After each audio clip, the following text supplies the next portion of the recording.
Hello, हम आपका 5 minute से भी कम टाइम लेंगे। और हाँ, ये कोई सेलिंग पिच नहीं है। ये है फाइनेंशियली सक्सेसफुल होने का एक स्ट्रेट फॉरवर्ड रास्ता। चलिए मिलते हैं अमित से। अमित एक प्राइवेट कंपनी में काम करते हैं और अपनी फैमिली में अकेले कमाते हैं। हर आदमी की तरह उनके भी कुछ सपने हैं, जैसे चिल्ड्रंस एजुकेशन, नया घर और फ्यूचर की प्लानिंग। मंथ एंड आने के बाद अमित को 5,000 रुपए की सेविंग होती है। ऐसे में चलिए देखते हैं और समझते हैं कि अमित के लिए बैंक में इन्वेस्टमेंट अच्छा होगा या इंश्योरेंस में इन्वेस्टमेंट बेहतरीन है। फर्स्ट सिनेरियो में अमित 10 साल के लिए हर महीने 5,000 रुपए बैंक अकाउंट में जमा करते हैं। हम इन 10 सालों को इन्वेस्टमेंट पीरियड कहते हैं।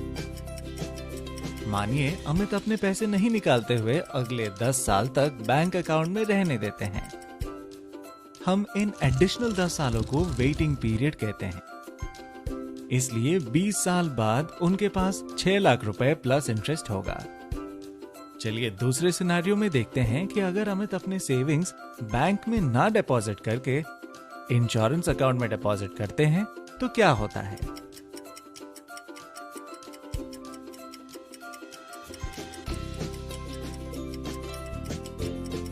यहाँ भी अमित को 20 साल बाद सेम 6 लाख रुपए प्लस इंटरेस्ट मिलता है।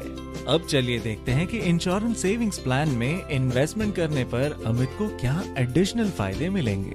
इन 20 सालों के दौरान किसी भी समय अगर अमित को एक गंभीर बीमारी हो जाती है और उसकी कमाई बंद हो जाती है तो बैंक अमित की मदद करने के लिए कुछ भी नहीं देगा, बल्कि दूसरी तरफ अमित के परिवार को अपने सेविंग्स से पैसे को इस्तेमाल करने के लिए निकालना पड़ सकता है। अब देखते हैं कि इंश्योरेंस सेविंग्स प्लान से अमित को क्या फायदे होंगे। यदि इन्वेस्टमेंट पीरियड के दौरान किसी भी समय अमित को एक गंभीर बीमारी हो जाती है और अमित पैसे नहीं कमा पा रहे हैं तो इंश्योरेंस कंपनी बचे हुए इन्वेस्टमेंट पीरियड के लिए अमित की ओर से 5,000 रुपए उसके अकाउंट में डिपॉजिट करेगी।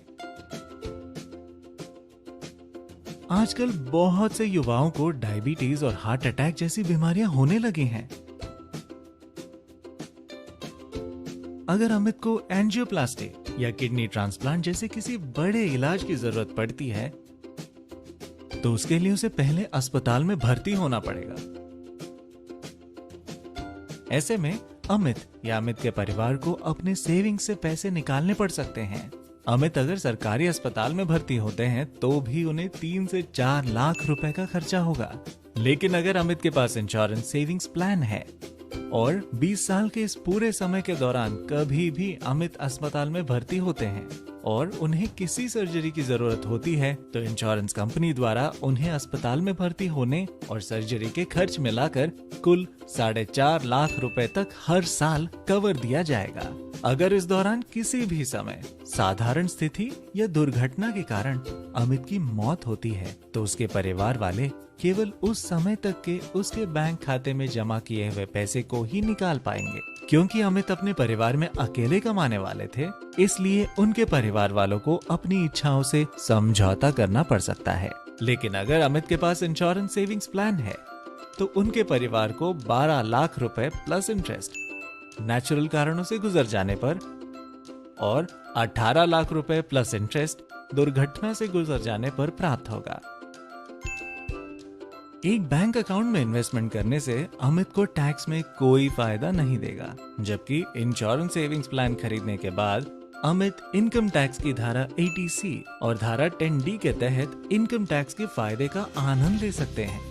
अब देखिए, जब इनपुट सेम टू सेम है लेकिन बेनिफिट्स इंश्योरेंस इन्वेस्टमेंट में ज्यादा है तो आपके हिसाब से अमित को ये अमाउंट कहाँ इन्वेस्ट करना चाहिए, बैंक में या इंश्योरेंस में? सही जवाब होगा इंश्योरेंस में। क्यों, है ना?